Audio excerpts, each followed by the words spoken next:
Inkuru y'urukundo. Inkuru y'urukundo rw'umupadiri ndetse n'umureceptioniste we. Uwo mureceptioniste yitwaga Elayisi. Dutangirira inkuru yacu ahantu muri hoteli. Dutangira tubona umupadiri yinjira muri biho ye, aragenda akicara akahita areba amakuru ku matwita, ku mbuga nkoranyambaga, igihe, ahantu hose n'ahandi hose haba hariho amakuru. Muri ako kanya tubona umukobwa mwiza uteye w'igisabo, ufite mu maso heza, ubona ko afite uburanga vraiment. Uwo mukobwa aba yitwa Elayisi, aba afite document mu ntoki ndetse n'agashakoshi ku rutugu.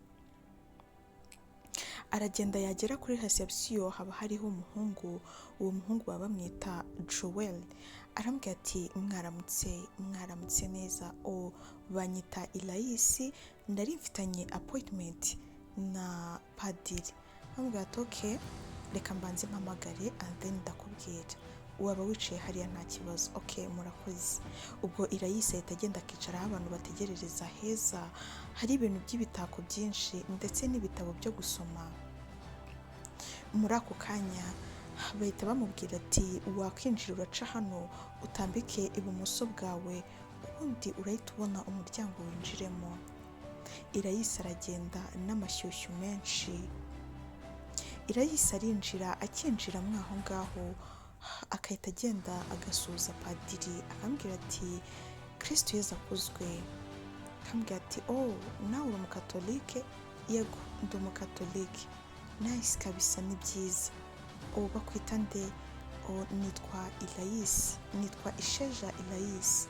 Okay, ni byiza. So wari wambwiye ko ushaka kutubonana, ngo ukeneye akazi ko kuba umureceptioniste, watangira ukambwira nta kibazo. Aratangira amubwira ibintu yize muri secondaire, ariko amubwira yuko yakurikiranye ibintu bijyanye na hospitality online, ariho yabyigiye, gusa muri secondaire yize amasayanse. Padiri yaratunguwe cyane, aramubwira ati ese ufite icyangombwa cyerekana yuko warangije? Elayisi aramubwira ati no, ndakiga ntabwo ndasoza, ariko maybe mu mpera z'uyu mwaka nzaba nabonye icyangombwa.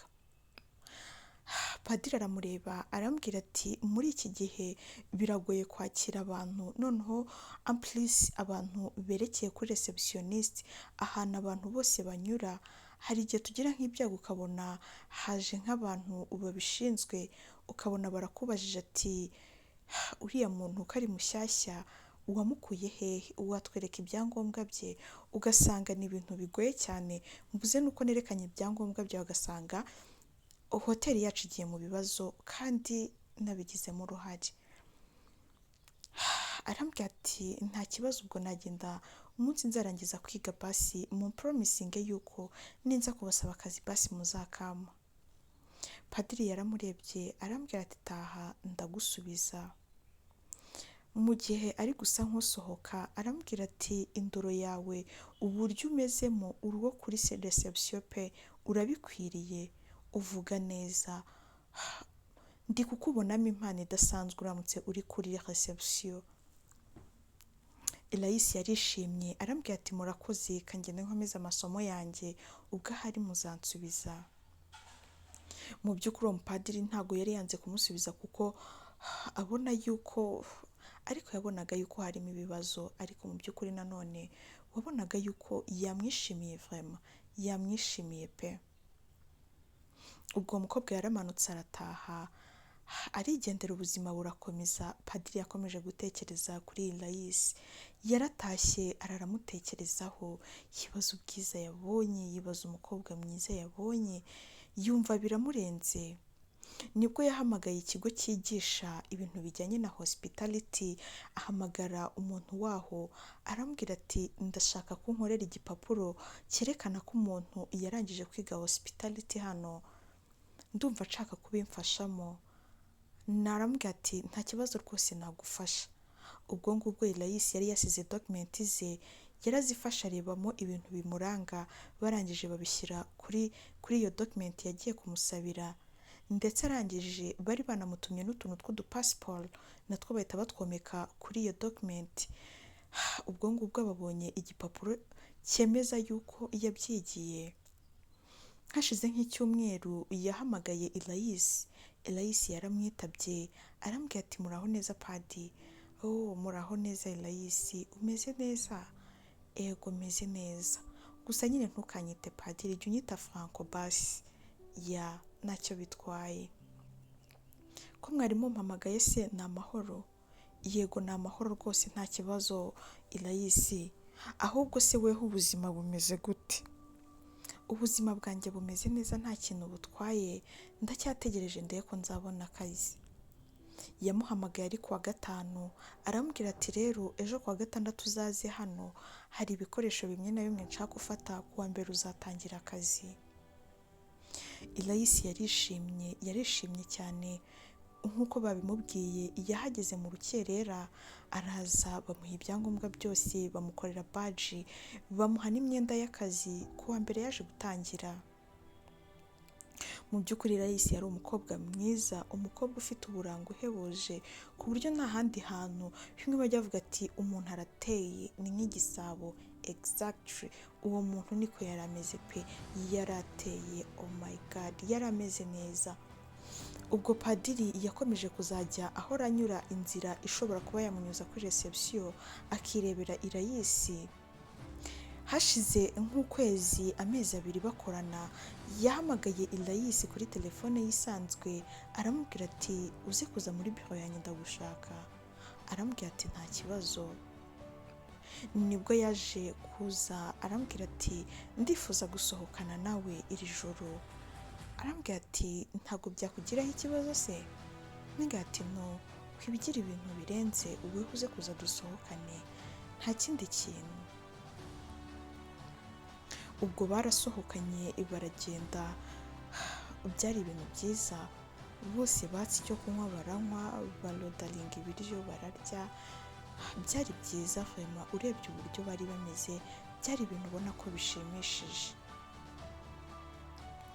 Ubwo ngubwo ubuzima bwarakomeje, ari ibintu ubona ko ni bon kabisa.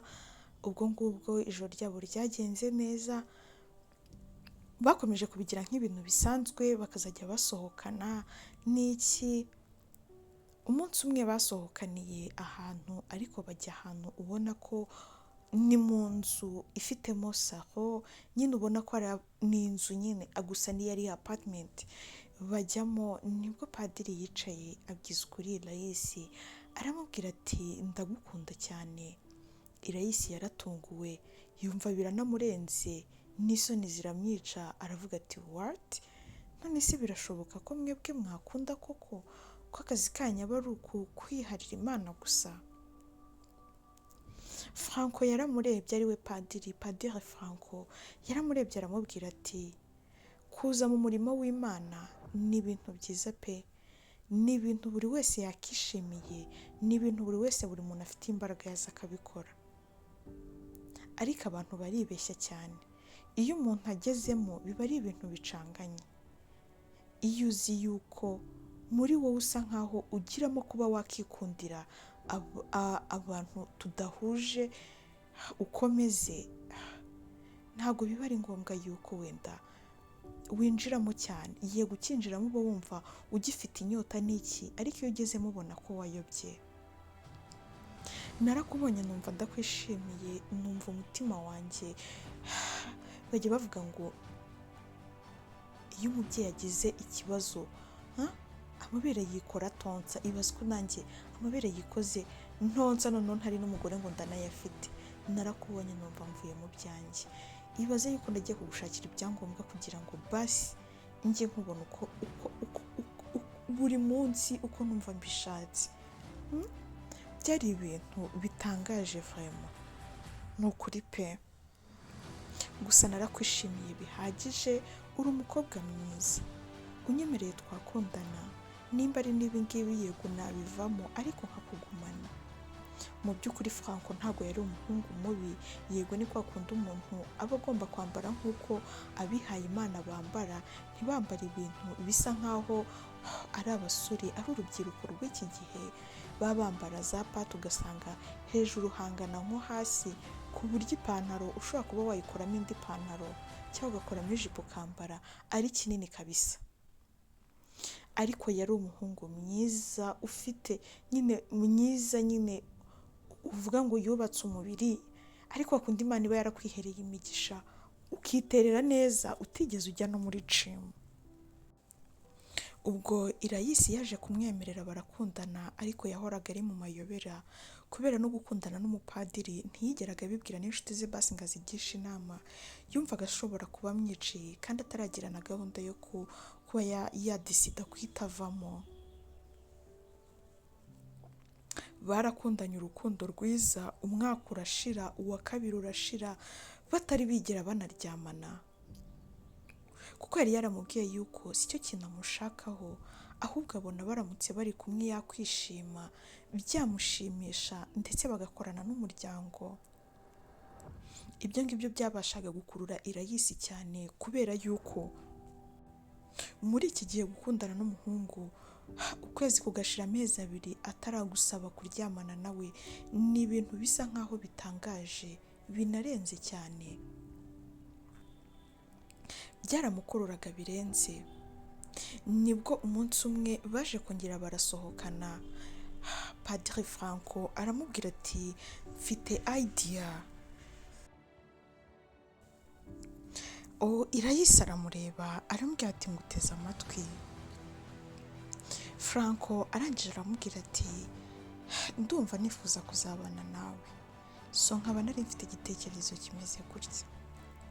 Ndumva nshaka kubaka inzu tuzabamo, wowe ukajya ubikurikirana nta kibazo, ngiye nzagufasha, and then ushinge business ku ruhande ubona ko ikomeye, ushyiremo abantu ujya ugenda rimwe na rimwe ujyayo, ariko uzinakore hariya amafaranga ukuyeyo ya saving, noneho turebe yuko twazibanira mu mahoro, kuko ndabizi nindamuka mvuye muri ibi ngibi ubwa mbere bazahita banyirukana kuri hoteli, mbanze mfate n'iminsi kugira ngo ngiye kubona akazi bizangora. Anje arambwira ati nta kibazo. Ubwo baragiye bagura ikibanza, bari bafite amafaranga of course, baragiye bagura ikibanza bubakamo inzu y'amagorofa 2 nziza cyane, ifite parking nziza, jardin nziza, bahise baguriramo imodoka 2.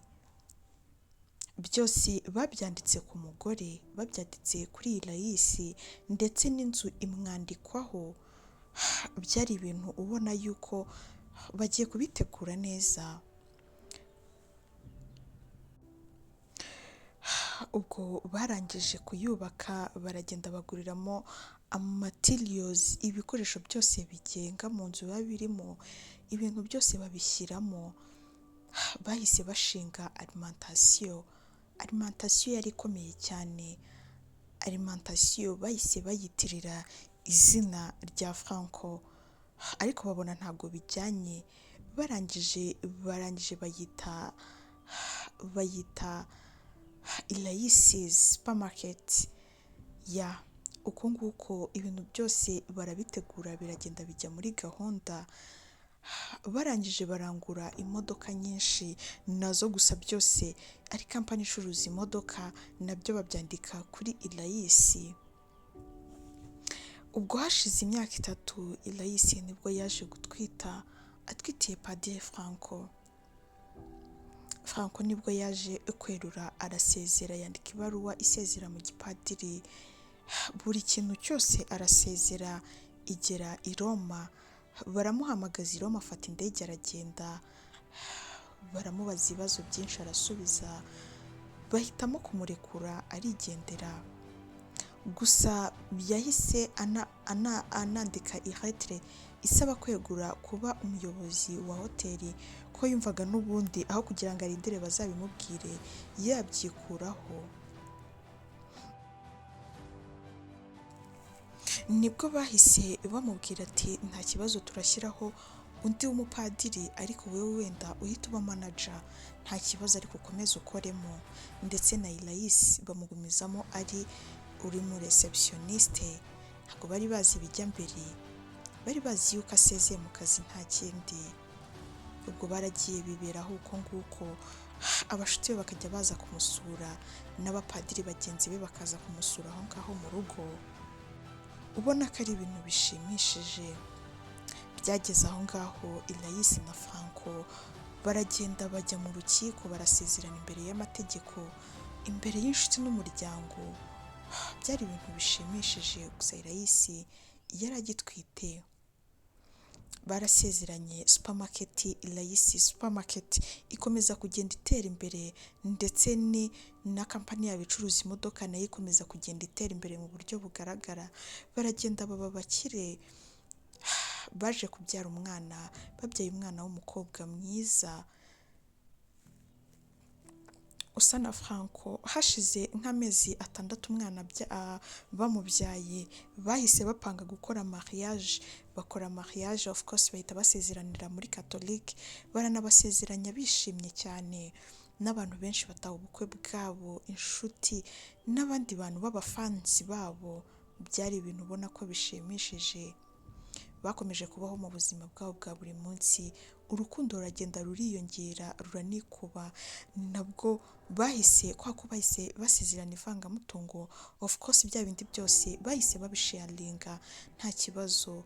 Ilayisi aragenda abaho ubuzima bwiza atexpectingaga, ndetse n'umupadiri nawe ava mu bupadiri yishakira umugore, kuko yabonaga aricyo kintu ashobora kuzishimamo pasi ubuzima bwe bwose. Don't forget subscribe, share and comment. Love you.